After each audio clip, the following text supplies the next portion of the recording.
All right, guys, we're going to rock and roll here shortly. We got headers on screen. Excellent. We got your mic hot over there and on in front of you. Thank you for getting the headers in there. Good, busy show. I mean, I've really been feeling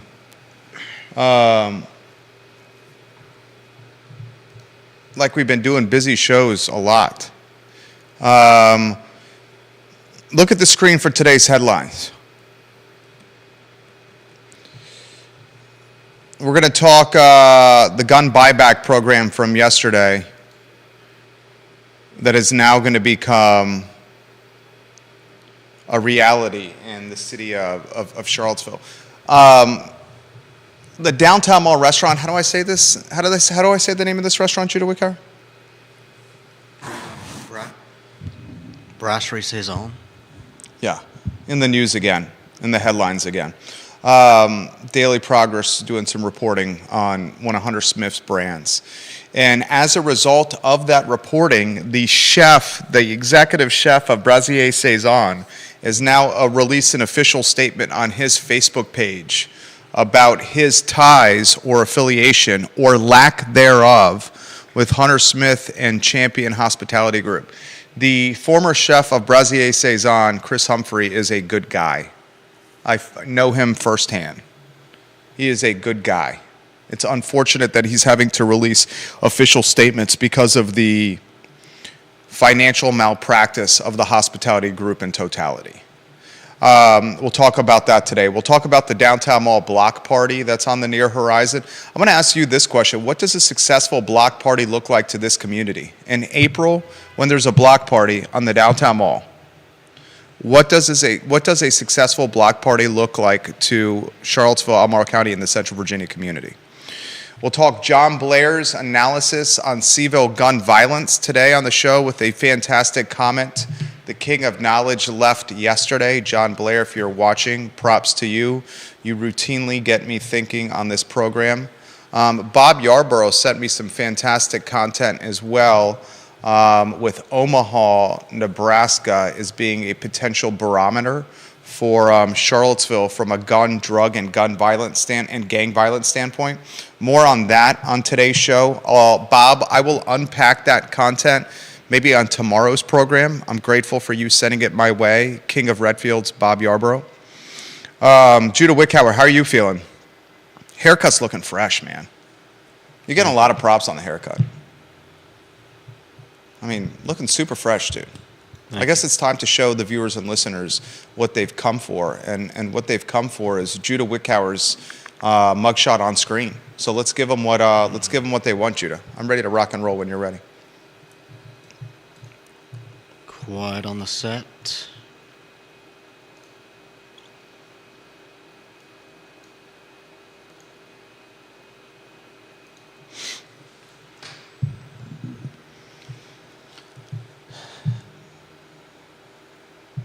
Guys, good Tuesday afternoon. Jerry Miller, welcome to the I Love Seville show. Thank you kindly for joining us. We are live in our downtown Charlottesville building, the Macklin building, on a gorgeous Tuesday afternoon. The show airs on every social media platform known to mankind, and today's program is presented by the Clifton and Keswick, and also Scott Wagner of Scott Wagner Integrated Medicine. We stand by both the Clifton and Keswick and Scott Wagner of Scott Wagner Integrated Medicine. Two brands that understand the concept of customer service and really making their clients and customers feel special. So props to both for being pillars of this community. Look at the screen for talk show topics today. The Seville gun buyback program was a topic yesterday. I asked on this show for Charlottesville City Hall and counselors and the police department to integrate plans that featured a gun buyback program. I caught some resistance on yesterday's program about this because of the futile nature of gun buyback programs and whether or not they yield actual tangible results. At last night's city council meeting, City Hall responds well to what we're talking about on the show here. And Michael Rogers, the city manager, says last night after yesterday's show that the police department will in fact put together a gun buyback program. So topic at lunchtime yesterday, by the evening of the same day, in a city council meeting on the record, city manager saying, "We hear you, community, the gun buyback program will become a reality." Details on that on today's show. I'll also offer perspective from John Blair. John Blair is a friend of the program. He's just a stand-up guy. Stand-up guy is how I would describe him. Enjoy seeing John, and I think a lot of people would echo those statements. He offered what I thought was pretty on-point perspective yesterday in the comments section about the violence we've had in this area and how we could remedy that violence. And in particular, John points to the socioeconomic struggles facing many in this community. This statement really resonated with me and John's comments from yesterday. And John was relaying stuff that he's heard in this community from his time working in City Hall and just being a stakeholder in the community. He said, I've heard this often, that you're either making minimum wage in Charlottesville or you're rich. So he offers perspective that I think is valuable on what's created violence locally. I will relay that perspective to you and unpack it with Judah Wickower, who's just blossoming on this program and a fantastic contributor to the show. We'll do that in the second slot of today's program. I also want to talk the fallout from Champion Hospitality Group. Judah, it continues, this time with an article in the Daily Progress about, how do I say this? Can we work you into a two-shot? Is it Brasier Saison? I just never understood the concept of this brand. Brasserie. Okay, yeah. The restaurants in the newspaper, again, this time asking questions about being temporarily closed. Hunter responds to the newspaper saying, we're going to open back up, does not respond to the employee scuttlebutt about paychecks not going through and walkouts happening at the restaurant. This article leads to a chef locally with notoriety, and Chris Humphrey, to issue an official statement on his social channels, distancing himself completely from Hunter Smith and Champion Hospitality Group. We can show that statement if we want on screen now. This was posted by Chris Humphrey, the chef, I'd say 2 hours ago. Is that on screen? Yeah. That is? Thank you kindly. Look at the screen for those that are watching. For those that are listening to the audio version alone, Chris writes on his social channels, I was just in the article about Brasier Saison, and I want it to be known that I have no affiliation with Champion or Brasier anymore. I do not want my name associated with any of the problems they are having. And then he literally says in the comment section, this is the executive chef, that Hunter could not pay staff or vendors. Did you see that comment? No. He says that in the comment section. Yeah. So this is the chef saying it. Mm-hmm. I know Chris Humphrey, stand-up guy. More on that on today's show. Tell the viewers, tell your friends about the program and what we're going to cover today. I'm going to take a deep dive on Champion and this storyline. I'm also going to talk Downtown Mall Block Party coming in April to the Downtown Mall. What does a successful block party look like to the community? And we'll talk Reese Beekman and Key A. Clark and Jaden Gardner earning all ACC honors and ask this question: what impacts the Charlottesville economy more than men's basketball? I think men's basketball has a more significant impact in totality, and totality is over the course of an entire season, has the greatest impact on the Charlottesville economy possible. I'll say men's basketball impacts the Charlottesville economy more so than graduation, more so than football, more so than move-in weekend. And why I say that is because men's basketball, the depth of a schedule, home games, game after game, folks watching at bars and restaurants, postseason, UVA men's basketball has success. Can you literally give me an idea of what influences from a positive standpoint, more the economy in Charlottesville than UVA men's basketball. I think that's the number one driver of anything event-related possible. Now, of course, there's comments like UVA in general impacts the Charlottesville economy more than men's basketball. Obviously. I'm talking about sport, event, something like that. All right, why don't you put the first headlight on screen on the lower third. And is that on a one shot or a two shot when we're starting, J-Dubs? What do you mean when we're starting? With the headline on screen, are we gonna do the headlines on screen? We're introducing a new feature to the program where on the show, if you look at the screen now, you'll be able to see what the topics we're talking about. We're trying to keep you, the viewer and listener, kind of up to speed with the content we're talking about in real time. So we're doing a lower third that's on screen, which is basically a graphic we put on there that shows the topic that we're talking about. Do we have that one on there now for the first talking point? Yeah. That's great. Is that on a two-shot or a one-shot with us? If it's us, it's a two-shot. Okay, so that lower third's on a two-shot. That's great. Philip Dow giving you props, and Juan Sarmiento giving you some props. Great. Thank you. I love it. I like that. Look at the screen. We're trying to make some changes for you. So as we go to the two-shot, which you see on screen now, we have the topic of what we're talking about, and we'll rotate this topic so you guys can stay up to speed on what we're chattering about. We're trying to make the show better for you guys. We generally, do we not work pretty damn hard on this? Yeah. I mean, seriously, right? All right, let's talk about the gun buyback program. I was surprised with the resistance I got yesterday and the friction to the gun buyback program on yesterday's program.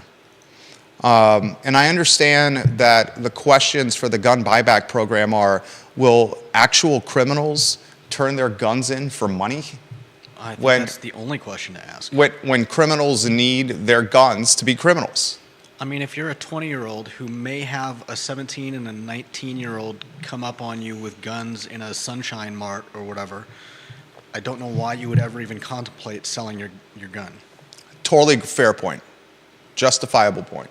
I understand that point. On yesterday's program, yesterday, I asked City Hall to do a gun buyback program.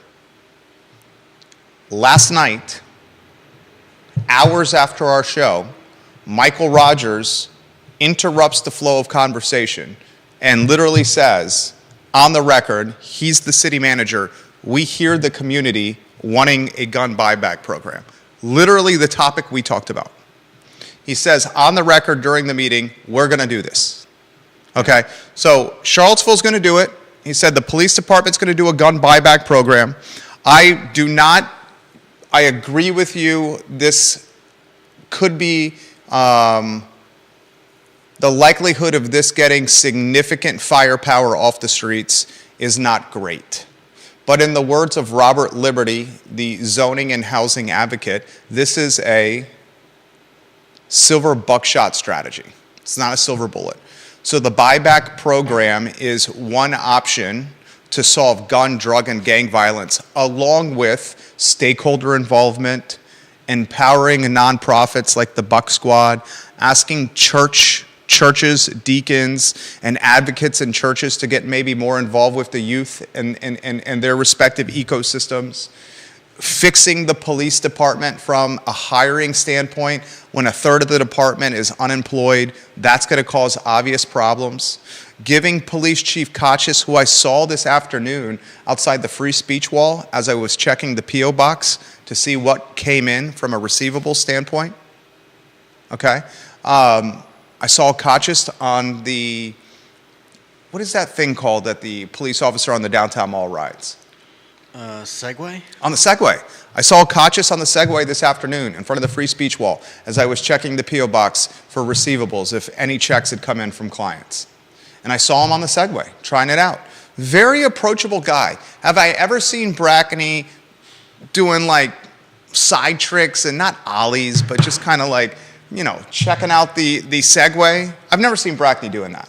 Okay? So my point is, and then I'm going to weave you in the mix, it's a silver buckshot strategy. And you agree with me. There's a lot of stuff that needs to happen to resolve this. The gun buyback program that we discussed yesterday, literally is now going to become a reality, which I'm excited about, Jude. I'm excited. Okay. Do you not agree it's a silver buckshot strategy? If by that you mean that it's one one of many things that the Yes, that's what police that department means. can do, yeah. I mean, I think the gun buyback program is it's an optical. You're saying it's a publicity stunt. Yeah. Just cut to the chase. You're saying this is a publicity stunt strictly for photography and social media purposes, a concocted branding strategy from the Charlottesville Police Department. That's what you are saying. Yeah, and that's I think I don't want to put words in your mouth. what- Is that what you are saying?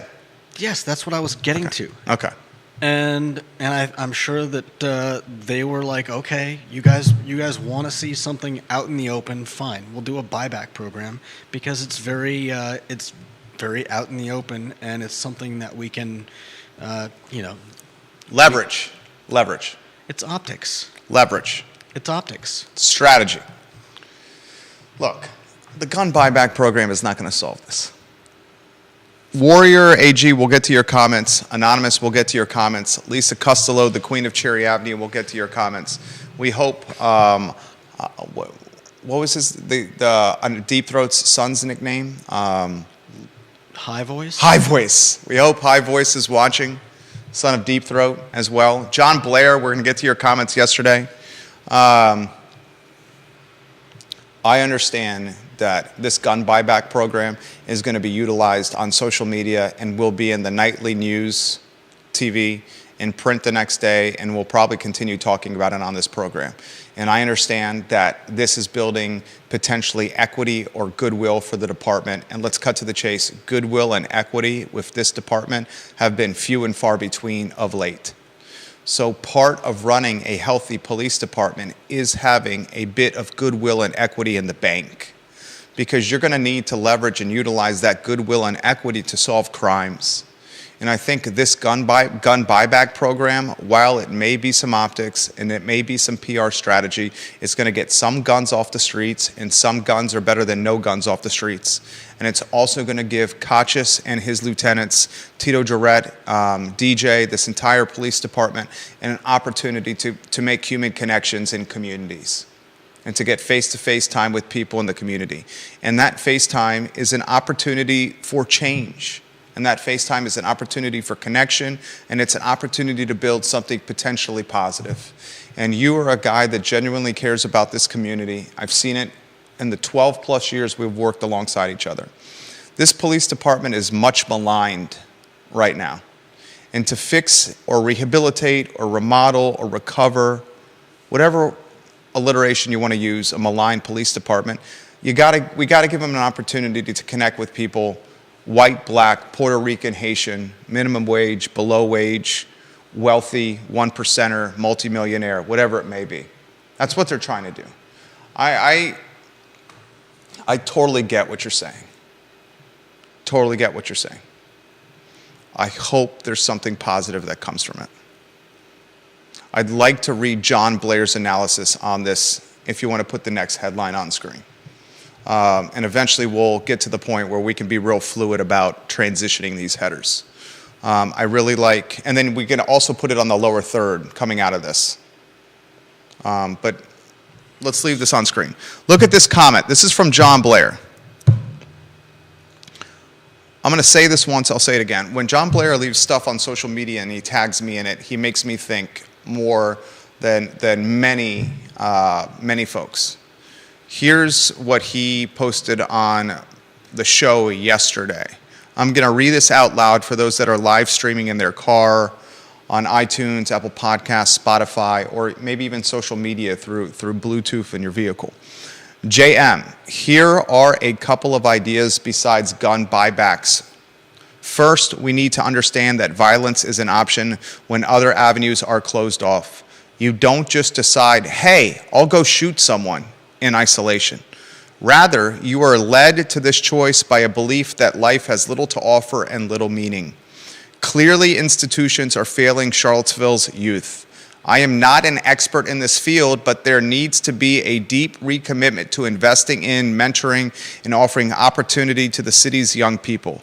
Second, a lot of this hopelessness is the chasm that develops on Charlottesville's job wage scale. The one thing that I consistently heard in Charlottesville was you either make minimum wage or you're rich. If we don't think that this has a direct bearing on feelings of hopelessness, then we are not thinking clearly. We need to attract more mid-skill, mid-income jobs to the area. What's that word? Is it Halcon? Do you know that brand? Halcyon. What is it? Halcyon. Thank you. Days of post-World War II era of stable families, housing, social cohesion were a direct product of a strong middle class.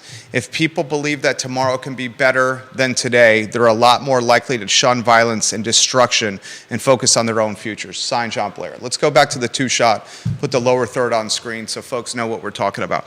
I'm going to take two things from this. First, John's coming up with... John's making a very good point that there's a socioeconomic aspect to this. Thank you. Great word. Aspect to this. Mm-hmm. I agree 100%. I would imagine. I don't want to assume. Do you agree? What's that? You would agree? Oh, yeah. I think he's spot on. Yeah. You're either a millionaire or you're making minimum wage. A little bit of hyperbole there, but certainly very applicable to Charlottesville and Albemarle. A little bit of hyperbole. There's a little bit of hyperbole. But the gap is ever widening between the haves and the have-nots. That's my second take from John's analysis. My second take from John's analysis is the erosion of middle class. The erosion of middle class and how this echelon or platform that someone could potentially financially strive to attain is disappearing, and then the gap between, say, financial difficulty to that next platform, which maybe we'll call millionaire, upper class, multimillionaire, whatever you want to call it, is such a large delta. Let's call it secure and insecure. I'll let I want to hear you go down that road. But the delta is so large that it seems unattainable, and that creates the hopelessness he's talking about. Anywhere you want to go. Yeah, I mean, calling it secure and insecure, call it people who don't have to worry about. I mean, we've talked on this show and Real Talk with Keith Smith about food deserts. We've talked about what it takes to get into a starter home. We talk about the cost of rents going insane. I'm sure most of the people out there have seen the statement that you'll own one day, you'll own nothing and you'll be happy with it. Basically, once all the homes are bought and all you can do is rent, once all your entertainment is on a monthly subscription, you're not going to own anything. And if you're barely making ends meet, then basically all of your money is getting funneled into those things that monthly take up, your hard-earned pay. A little doom and gloom right there. Wick out, Jesus, a little doom and gloom. You're basically saying everything is going to become a licensing deal or a subscription model, and when it's all said and done, anything that you can have tangibly to call your own will be the clothes that you have in your closet, the shoes that you have on your feet, and maybe your Apple products or your Dell products, your Google phone, and that's it. That's basically what you're saying. Yeah, and it's nice to have the comfort of being able to laugh about it. But I think what John... I think there's a little bit of hyperbole there with you, but go ahead. I think what John Blair is talking about is basically that. Like, these people, we have the comfort to laugh about that. At least now we do. But what about a lot of the people that are on the fringes of society in Charlottesville? What about when you're, 20 years old and you're not making ends meet? I mean, look at this comment from Kevin Yancey, Mayor of Waynesboro. When there are people in Seville spending more money on one meal and cocktails than some families spend on a month in groceries because that's all they can afford, then yeah, that's a major problem. Yes, there is a major disconnect. I mean, obviously we have a significant wage and income disparity in Charlottesville and Albemarle in particular. It's obvious. And I've said on this program, before we head to this next topic, and Judah has echoed these thoughts, if we're not careful, we're going to be left with a frontline industry, call it servers, back of the house, front of the house staff at restaurants, police, EMTs, firefighters, nurses, teachers. We're going to create a community where those frontline professions that are heroes obviously won't be able to afford to live here, so you're going to have considerably less of those options. Like, if you can't staff a restaurant or staff a school or staff a police department, and all that stuff is happening literally now. They can't staff the police department. They're having a hard time staffing schools. You can't staff restaurants locally. You're having a hard time staffing coffee shops locally. You're eventually going to have a lot less of those options, and when you do, one of the reasons Charlottesville is seen as this world-class city is the depth in restaurant roster, for example, and or safety in the community. Charlottesville was never going to be a world-class city or the best place to live in America if it had the crime it did now. If the murders that were happening right now and the crime wave we've had over the last 10 months persisted 15 years ago, Charlottesville, Virginia would never have been bestowed the honors of the best place to live in America. No doubt. Because they would have Googled and researched the writers, Charlottesville, and one of the first things that would have showed up in the Google searches would be these news stories about death and murder. And writers wouldn't put on Bloomberg or on Patch or on all these other media publications that jump-started Yankees and nomads and folks from outside Charlottesville and Central Virginia, maybe, and I use this tongue-in-cheek, you can utilize the word carpetbaggers. I love all the carpetbaggers. To flood here. That media and that press created a lot of people flooding here. Mm-hmm. If this crime wave happened when those articles were coming out, they would never have been published or printed. Nor we wouldn't have been published or printed in them. Nor would we have been published or printed either. So you start seeing, look, and walk with me here, viewers and listeners.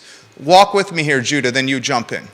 You're starting to see that the amenities that have made the community, Charlottesville and Albemarle, so incredibly special to attract the attention it got from national media. Restaurants, safety, police, schools, academic performance, schools, kids. These categories are being chipped away by labor shortage and a lack of human capital. Safety and police, a third of the department is empty. People, one of the reasons they don't want to take jobs with the Charlottesville Police Department is because they can't afford to live in Charlottesville. They'll be commuting from outside of Charlottesville, which is going to erode their salary margin, their profit margin, their take-home pay. So police departments got vacancies and empty spots. And because it's got vacancies and empty spots, safety is getting impacted. Safety is getting impacted. That's all being influenced by the lack of labor. Another influencing the lack of labor. Restaurants are closing. Brasier Saison, and you can put the next headline on screen if you can, because this is a perfect segue into this. Brasier Saison, and is that how you say this? I don't even know how to say this. Why would you name it this? I can't even say it. What is it? Should I just use the initials? What are the initials? Do I call it by the initials? What are the initials of this restaurant? Do you really want What to are go the there? initials? I'm sorry, what are the initials of the restaurant? BS? Oh, maybe it's apropos. Maybe it's, I'm sorry. That was a low blow. I apologize. That was a low blow zinger. Low blow zinger. The restaurants can't staff. We can't staff restaurants. One of the things that attracted national media to Charlottesville was the depth in restaurant offerings. We're starting to see that, like safety and police, chip away because of lack of labor. Folks can't afford to take these jobs because they're living in Buckingham or Waynesboro or Fluvanna or Louisa because they can't afford to live in Charlottesville and Albemarle. And by the time they do a 90-minute round-trip commute, you're starting to work for not a lot of money. Same thing with teachers. Not to mention the fact that that inflation is cutting into restaurant profits, so they can't afford to raise what they're paying people. It's the proverbial death of a thousand cuts. National media given to Charlottesville, best place to live. Gets in the spotlight. Attracts a lot of wealthy out-of-towners that maybe had ties to the university in 4 magical years as undergrads or as graduate students. Or just read about it being the best place to live. Or just read about it as being the best place to live. They flock to the area. They flock to the area with wealth. They flock to the area with wealth, gentrifying OG Charlottesville out of a home OG Charlottesville loves. As OG Charlottesville's gentrified out of the area, the jobs that OG Charlottesville was staffing, restaurants, police, teaching, baristas, frontline, firefighters, EMTs, start becoming empty. All the reasons we got this national attention to track all these out-of-towners to this area are, in a lot of ways, what is gentrifying and turning these jobs into vapor. Into vapor. And it gets to John's comment. It's a perfect segue into Brasserie Saison. I mean, it's a fair question to ask if Hunter's Restaurant, one of them is on ice. Okay, Daily Progress is writing another article about this. And the previous article written in January, Mary Jean Jackers, his press spokesman, was doing the talking for Hunter. In the article that came out yesterday or today, Mary Jean Jaggers referred all questions to Hunter. Yeah. Didn't want anything to do with the story. The PR firm is distancing herself, Mary Jean Jaggers and Jaggers Communication, from Hunter by saying to the reporter, talk to Hunter, not me. Yeah. That tells me she's not working the account, or that tells me Hunter owes her some money. She's not being paid. Or she's not working the account because her values don't align with the values of what are transpiring in life. Okay? That's one thing you should realize from the article. Another thing you should realize from the article is the reporter utilized some copy from social media, from the internet, from the website that talked about Chris Humphrey being on the Brasserie Saison team. Chris Humphrey was probably tapped on the shoulder or texted or buzzed or DM'd by a boatload of people. Yeah. Saying, hey, dude, you're in this article about Hunter and maybe making... Do you want your name Do you want your name... with this? Right. And he issues a statement. Should you put the statement on screen? And viewers and listeners, we'll get to all your comments. What's up? Look at the screen from Chris Humphrey, the statement from Chris Humphrey from earlier today. This was the executive chef, the head chef at, how do you say it? What's the initials? What is it called? Brasserie. What are the... BS. What are the... Okay. Chris Humphrey says, there was a little error there, but I think what he's saying is, I was just in an article. Or I think he meant to say, I just saw the article. Okay, I was just in the article Just about... what was around. Yeah, about Brasserie. And want it to be known that I have no affiliation with Champion or Brasserie anymore. I do not want my name associated with any of the problems they are having. I mean, you don't see executive chefs having to issue 2-sentence statements like this often, do you? No. Would you say you have to issue, you've seen this often? No. Most chefs are proud of their restaurants. I think you put the next lower third on screen there. I don't see a lot of executive chefs issuing. I personally know Chris Humphrey. I know him from the Dual Chef Showdown days when Jackie Dunkel and Judah and I were running the Dual Chef Showdown. It was a fantastic event. Got to meet Chris through Dual, met Chris when he was at Fellini's. He owned Fellini's for a little while, Chris Humphrey. Knew Chris from Rapture. Believe he was at Maya for a little bit. Dude is a talented, badass chef. Talented chef, Chris Humphrey. Dude's got skills. Dude knows approachable cuisine, American cuisine. He knows how to work with a short staff. He knows how to make food stretch. He knows how to run a kitchen. Dude knows what's up. And here, the dude who knows what's up is saying, I got no ties to this company anymore. Then you do a little reconnaissance and you hear through the grapevine, because I'm in the business of brokering real estate and brokering deals with entrepreneurs who want to buy businesses, that Who's Brew, Champion's Coffee Shop on High Street, is being chatted, pitched, talked about, and insider circles as being available for sublease at $3,000 a month. You hear, having this out is good because it could potentially land him a subleaser at Champion. You should put the other headline on screen if you want. Lower third. He's looking to sublease Who's Brew. And of course he's looking to sublease. He wants to get out of the $3,000 a month exposure tied to the rent for a coffee shop that never materialized on an area of Charlottesville that's a construction zone and a cluster duck, quack, quack, quack, from a traffic standpoint and a walking standpoint. Subleasing or trying to market the subleasing potential of Who's Brew just to distance the exposure of $3,000 a month rent. That's what the rent is for that spot. If you're the landlord of Who's Brew, a coffee shop,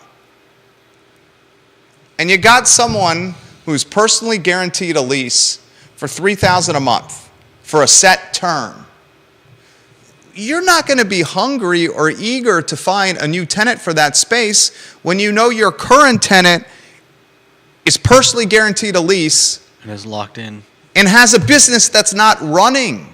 So it's not wearing and tearing the space that you own. So this is what the landlord has on High Street. Let's just utilize a little bit of reason and business and be good business people, all right? This is what we do for a living. You own a space. You're the landlord. The space is a converted bank on High Street. You got a lease that's personally guaranteed with someone who signed it that is not running their business out of it. So you're getting $3,000 a month and your space is not getting abused or wear and tear. If you're in the landlord, you're probably in the catbird seat. Are you not? Yeah. No walls being busted, no HVAC units being overrun, no asphalt that needs to be sealed, no water or leaking issues from the coffee pots or the coffee machines, none of that. So if you're the landlord, you're just going to be like, hey, pay your rent for the rest of the term. If you're the tenant, you're going to be like, Jesus, I need to find a subleaser immediately. This is $3,000 a month, $36,000 a year, 3 years left on the lease. We're talking about 100 G plus. Let's figure this out. That's why it says in the conversations you have with insiders that the subleasing is pending landlord approval. And landlord can do that. That's in the lease. And no one should be calling landlord bad names. This is clearly outlined in the paperwork. No shark names for the landlord. You're assuming. No, I'm not assuming. I know. Okay. This is what I do professionally. I know. I know. No. No assume. What are your thoughts? You're valued here. I mean, a chef offering statements, distancing himself from restaurants. Yet another article in the newspaper. And now a subleaser search or hunt for a coffee shop that never materialized. Should the Progress be covering this story? What do you mean, should they? Should the Progress be covering this story? Is this, this is news. This is news. Fine line for the Progress. Yeah, I think they should be covering it. It's a fine line for the Progress. Although I think they should be doing their due diligence in terms of, contacting people like Humphrey and getting actual quotes Instead of regurgitating copy from a website from months ago. Yeah, I mean, when people like Chris Humphrey have to go on Facebook and make statements distancing themselves from their former employer because the newspaper. I mean, it's not like that fact was hidden under mounds of paperwork. They could have just contacted Chris. I mean, maybe he said no comment. I'll give him the benefit of the doubt, or maybe it was difficult to comment, difficult to reach. I've been in that position. Maybe you just don't want to talk to him. But, I mean... Yeah, but then why go on Facebook and make a statement afterwards? That's a fair comment. That's a fair response. Fair response. I mean, the least you would do if somebody contacted you is be like, hey, I'm not working there anymore. I don't want to be associated with the place. If you're going to mention me, mention that I don't work there anymore. I'll get to your comments, guys. Comments are coming in fast and furious. Thomas Leroy, welcome to the show. Daniel Pettit, welcome to the program. Scott Aaronworth, King of Virginia Beach, welcome to the show. I think he's at the Whiskey Jar, Scott. I think Chris Humphrey's at the Whiskey Jar right now. That's what it says on his page, I think. Oh, it does? It does say that on his page? On Facebook, I think. Deep Throat, I'll get to your comments. A lot of comments coming in on Twitter. Dylan's Rule, I'll get to your comments. Linnell L. Idalunu, I'll get to your comments. Warrior AG here, I'll get to your comments. What's a successful downtown mall block party look like to you as you go to the next lower third on screen? We got a downtown mall block party coming up in April. This downtown mall block party, I'm going to straight up say this. The second annual downtown mall block party, which is put on by the Tom Tom Festival and Paul Beyer, it's coming next month. I think there's more pressure on this block party than they truly realize. April 21st, Friday, Saturday, April 22nd. It's going to be a New Orleans-style festival for 2 nights. Grab a drink from your favorite local bar, take a walk, check out galleries and shops, the website says, listen to live performances, hang out with friends. The co-hosts are R.L. Beyer, Seville, Friends of Seville, downtown, Virginia's for Lovers. Oh, look at this. Ludwig Kutner, who is obviously a huge commercial property owner, he's now got his own logo. He's one of the sponsors of the Downtown Festival. Look at the screen. You got your glasses on over there? No. Can you see that? Is it the one on the far left? No, right there. Oh. Ludwig has his own logo. It says Ludwig Kutner on there. All right. The philanthropist, the real estate developer, the small business entrepreneur and investor and incubator, the capitalist, the art enthusiast, the Charlottesville evangelist, Ludwig Kutner, his name forever memorialized with a graphically designed logo that you can find on the footer of tomtomfoundation.org/block-party. Ludwig is a good guy. I've done many interactions with him. Misunderstood guy. How about a misunderstood guy? What does a successful downtown mall block party look like to you? How about you, viewers and listeners? I've never seen a block party here, so I'm not really sure what. I'm guessing success would mean a boost to the businesses on the mall, and maybe even a boost overall in the economy due to people coming in from outside of Charlottesville and booking up hotel rooms. And I think like. you missed one word. I missed one word. One word. What does a successful downtown mall block party look like to you, viewers and listeners? The first word that should be utilized when describing a successful downtown mall block party. What's that word, viewers and listeners? What do you guys think? What do you think that one word is? Safe. Safe. Okay. How about two That's words? not scaremongering, though? How about 2 words? No murders. How about 3 words? Okay, but I think that's being... I don't think so. I don't think so. What? That's why I think this downtown mall block party Joel Bird, who I went to high school with, welcome to the show, Joel Bird. He says the block party in Hampton Roads, the first word they talk about is safety. That's why I think this block party, because we've had a high clip of murder and gun violence, the marketing collateral utilized for this block party should emphasize the family nature and the safe nature of the block party. And then Paul Byer, who I've played squash with, in conjunction with the police department, city council, city hall, maybe this private security that he hires, needs to make sure that this 48-hour event goes off without gun, drug, or gang violence. This is an opportunity for rehabilitation, recovery, and therapy for the community, certainly from a branding and imaging standpoint. Because the alternative is catastrophe. Thousands of people densely populated in an 8-block area. I mean, the alternative is catastrophe.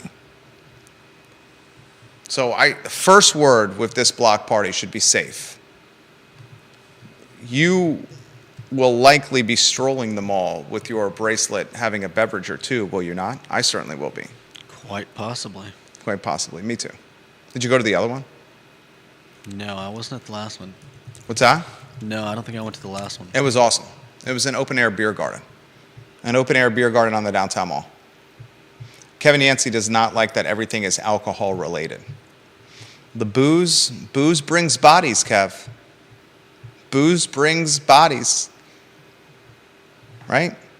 I mean, this is, whether we want to admit this or not, this is a boozy town. This is a town driven by beer and booze and cider and wine. It brings the bodies. Comments coming up, your comments in 2 minutes. 2 items out of the notebook. I want to see what the lower third looks like on a one-shot. Do we have enough square surface area on the one-shot lower third to put the headline in or no? You mean on the shot with you and the headlines on the... Yeah. And you want the headline... Yeah, like let's see what the All-ACC Beekman Defensive Player of the Year headline looks like on a one-shot with me, with the headers on the right side as well. I'd love to see what that looks like. Reese Beekman, Defensive Player of the Year.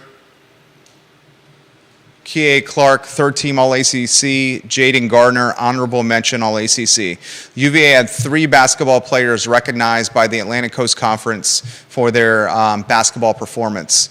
Beekman, Defensive Player of the Year, All-Defensive Team, obviously, and third-team All-Conference. Kie Clark, third-team All-Conference, and made the All-Defensive Team. Jaden Gardner earned honorable mention All-ACC honors.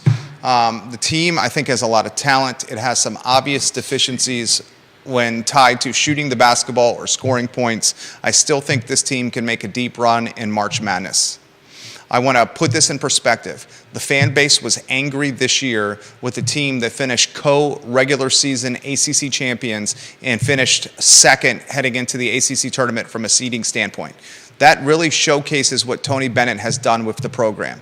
Many in the fan base said the team has disappointed them this year with their performance, and we still finished as the regular season co-champions and are the 2 seed going into the ACC tournament, which starts this week. It starts today. Does it start today? The lower seeds play today? I think maybe today. That really shows what Tony Bennett has done. And I want to take this opportunity to talk about the impact men's basketball has on Charlottesville and the Central Virginia economy.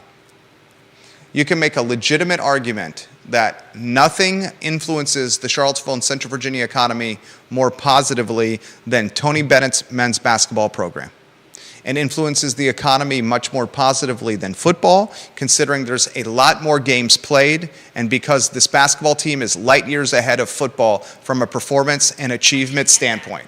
I would definitely say it's done more positive influencing to the economy than football, and I would even say it's more positively influenced the Charlottesville and Albemarle economy than graduation, because graduation is 1 weekend, where men's basketball season is months. Tony Bennett may be the largest single driver of the Charlottesville economy than who else in this community.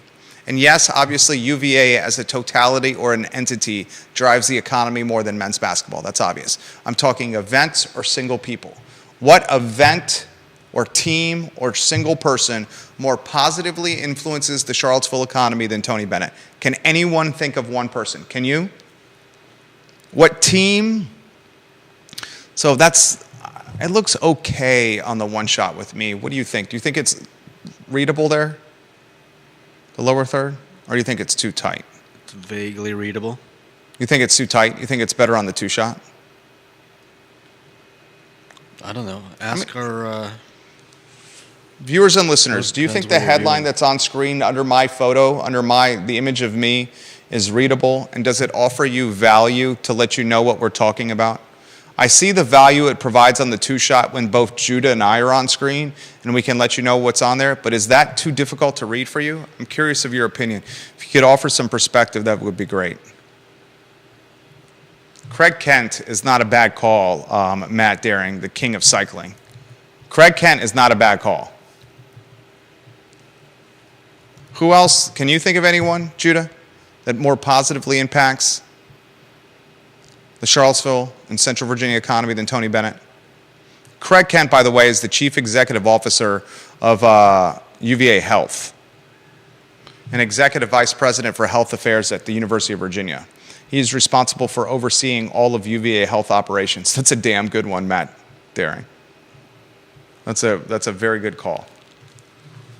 I mean, I guess if we're using him, then you could say Jim Ryan. But Jim Ryan, I would almost put into he's UVA. But I guess Jim Ryan and Craig Kent influence the Charlottesville economy more than Tony Bennett.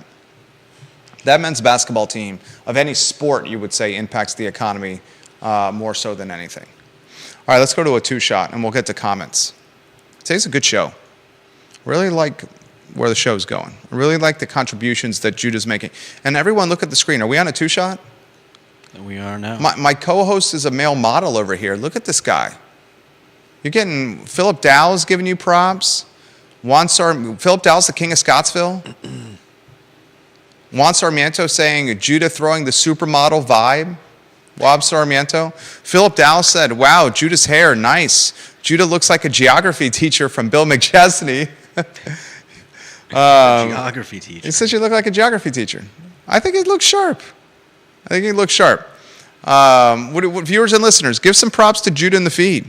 Daniel Pettit giving you some props. He says, tongue-in-cheek, who's the new guy with you? Bring back the hippie.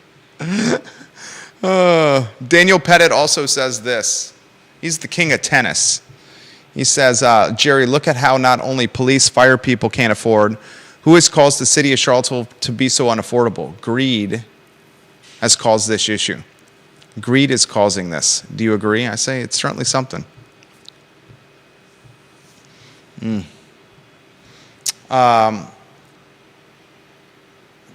Matt Daring says, I think they should do an outdoor b-ball game at Scott Stadium like the NHL does. It's weather sensitive, but still, just a thought. That would get a lot more bodies in there. Matt, I'm going to respond to that. I think that's a damn good idea. Man, 60,000 at Scott Stadium watching UVA play basketball? I bet you they'd sell that out or get darn near close to it. I bet you they would sell that out. Let's go to Twitter with the tweets that are coming on Twitter, the responses from viewers and listeners. They're pretty significant. Linnell EDNU says, what's the price point for the cash buyback? And wants Judah to jump in here. Does it provide more cash to acquire more or better weapons? Will the department receive leads or use tracing from individuals' weapons acquired in the buyback? Your thoughts on that one? What are they paying for the guns? Just wants more of your take on the buyback. I mean, it's a good question. Like, if you thought that you were getting $100 for a $50 gun, then you could go out and buy a better one. Well, that's what she said. That's basically what she said. I'm not honestly saying that that's what people are going to do, but it's a decent question. Like, really.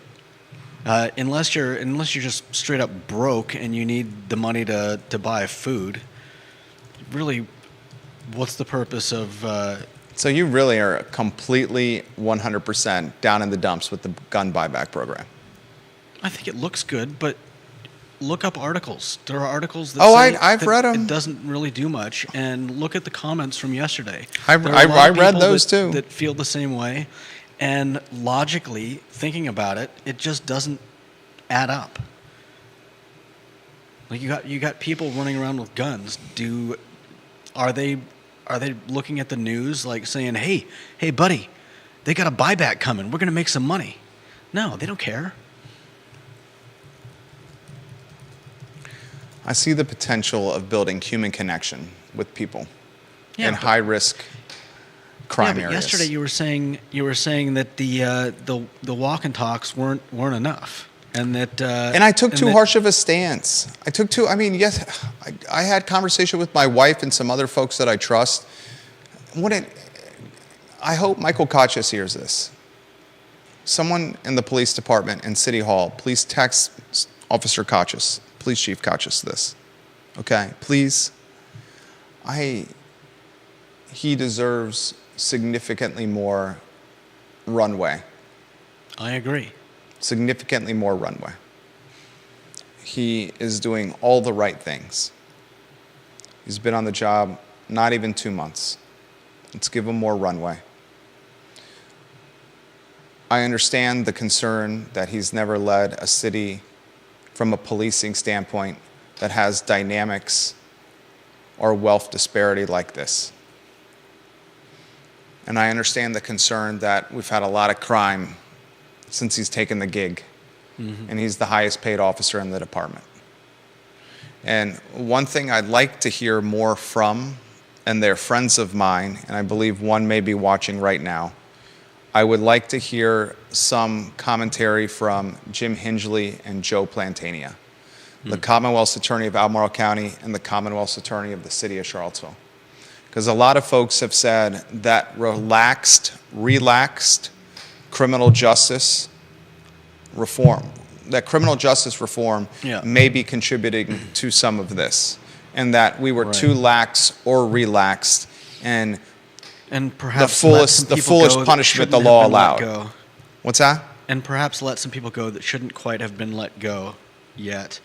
Yeah, that makes sense. And I still stand by the assertion that what Kachis and the police department are doing is not all going to be out in the open.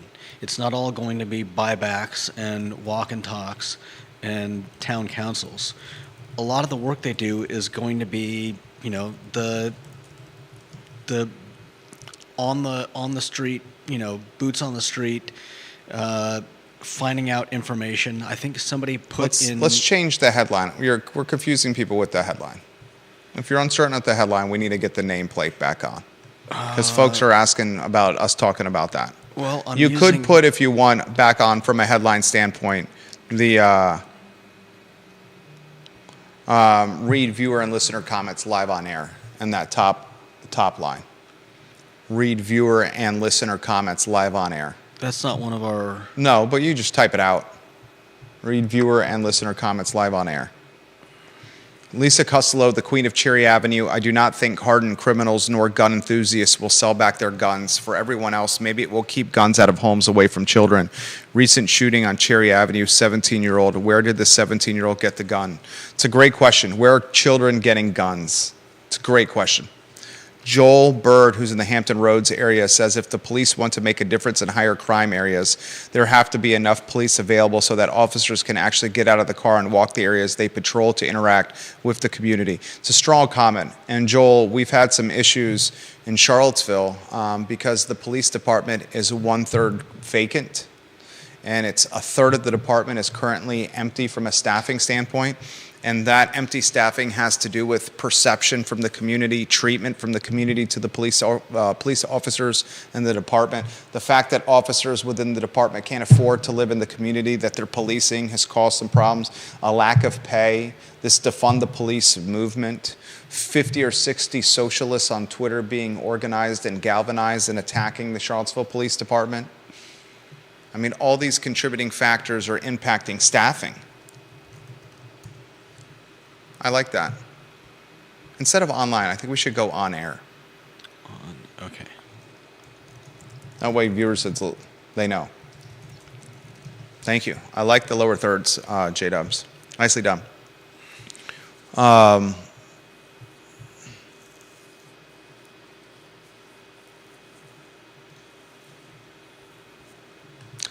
that's a great question. Kevin Yancey of Waynesboro. How is it our police and military have to prove their proficiency with their weapons, but Billy Joe and Billy Bob do not? Prove their proficiency with what?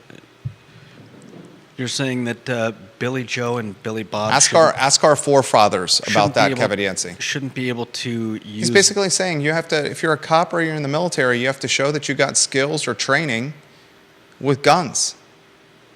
But Billy Bob and Sally Joe can go to the Walmart or the Dick's and buy a gun, walk out the door, and go in their backyard and pop off some ammo, shooting some squirrels, hunting for acorns. I mean, it's an interesting question, but I think it Ask gets our forefathers. I think it gets too far in the weeds of regulation, and Right. I don't know that. That's a Pandora's box for another day. Yeah, I don't know that it's really germane to this particular Kevin Yancey, discussion. that's a Pandora's box for another day. All right, that's today's show. I'm grateful for you guys watching and listening to the program. David Butler says, I suggest a gun amnesty rather than taking back guns. Create an avenue for those that potentially have unregistered guns, the opportunity to register them at no penalty, pending background checks, so there is more accountability. Does it solve the whole problem? Absolutely not, but it is one way to engage responsibility in the community. Just my opinion. Good job, David Butler. That was good. David Butler, I'm responding to you right now. Strong comment. I read this on air. Ooh, Daniel Kaufman is watching from Public. Daniel Kaufman, we're going to be there on Thursday to celebrate my wife's birthday at Public during happy hour. We're very excited to make a memory at your restaurant, Public, and enjoy some of the best lobster rolls my family has ever had. I sincerely mean that. We will see you on Thursday, Daniel Kaufman. Daniel Kaufman says, an economic boom for participating businesses, free of violence, a diverse crowd, welcoming to all citizens, and a return to the mall for people who have sworn it off. He says that's what a successful block party looks like. An economic boom for participating businesses, free of violence, a diverse crowd, welcoming to all citizens, a return to the mall for people who have sworn it off. Damn good, Daniel Kaufman. I'm responding to that. That is a successful block party. Strong comment. I mentioned this on air. See you on Thursday during happy hour to celebrate family at Public. Love that guy. Love his brands. Love his restaurant. He says game days are great for business, and Daniel Kaufman also says this. I'm with him on this. It's all optics. It's not even good optics. He's siding with you, Judah. Mm-hmm. No one is like, hey, finally a buyer for this gun I've had. No, I can live a life of nonviolence. It's about making the connection with the community. It's about making the connection with the community. Come on. Vanessa Parkhill, the Queen of Earlysville, I do not believe guns need to be registered. Private party sales are legal in Virginia. No background check required. If this has changed, please let me know. Do you know anything about that, Judah? David Not Butler, really. do you know thoughts on what Vanessa Parkhill just asked? I'm tagging you guys on the comment section. All right, Judah, anything you want to close with?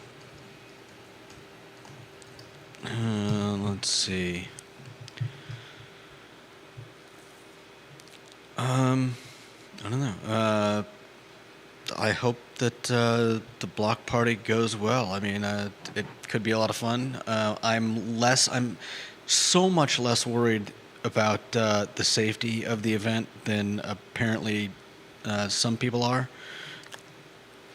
I mean, because I get just have a different why you're, outlook. I get why you're pointing it out, but we have seen absolutely nothing. Not we a got someone single- murdered on the downtown mall outside a restaurant. Literally. That happened. I know that. And there was an OK Corral shootout But it in the wasn't- shadows of the but it- Omni Hotel. Despite the fact that two innocent bystanders were hit, that seems to be the outlier in these cases, and that was not a random event. The man that was He was murdered- hunting a guy. It wasn't a man- random event. Yeah, the man that was murdered in that case was Being hunted, Yeah. literally, right. down the downtown mall. Now, could something like that happen in the midst of a Tom Tom festival? Yeah, it certainly could. But and you're right that we should plan for I want to see an for overstaffed security. I want to see an overstaffed But- block party from a policing and security standpoint. I want to see it overstaffed. I want to see it overstaffed. Fair enough. Somebody's got to pay for it. But Overstaffed. But the point being that no matter how much security you have, it's not 100% going to prevent something like this if it were to happen. Just like having a full police force wouldn't necessarily prevent the what happened at the Sunshine Shop the other day. I'm not going to go down that rabbit hole with you. The full staffing of the police department will lead to better community engagement and more patrols, No. more human connection. I'm And not those tactics are preventative tactics for preventing violence. I don't disagree. No but one thinks that a full police force will predict where gun crime will happen, or will be able to take a flux capacitor and a DeLorean and Doc Brown's stop vision every to stop it instance. every time. Yeah. But we are saying that a full police force Right. will breed additional human connection with people in the community, and that human connection can be a preventative tactic for preventing crime. That's fair. Yeah, that's all I'm saying. We're in agreement there. Yeah. It's certainly a topic that could have gone, all right, that's the talk show. It's a Monday. No, today's a Tuesday. It's a Tuesday. I think we'll do this comment thing more often on the Two Shot. People seem to like it. Closing thoughts for your viewers and listeners. Male model, Judah Wickhauer. I thought I just gave them. Oh, you did. They were poignant. How about a closing thoughts on being now Charlottesville's most eligible male model? Oh, good grief. I mean, you know where I work, ladies, so come by and see me. That was good. I like that. That was excellent. You know where I work, ladies. Oh, Lord. All right. Judah, Jerry, the I Love Seville show on a Tuesday. We'll see you tomorrow. Take care. You know where I work.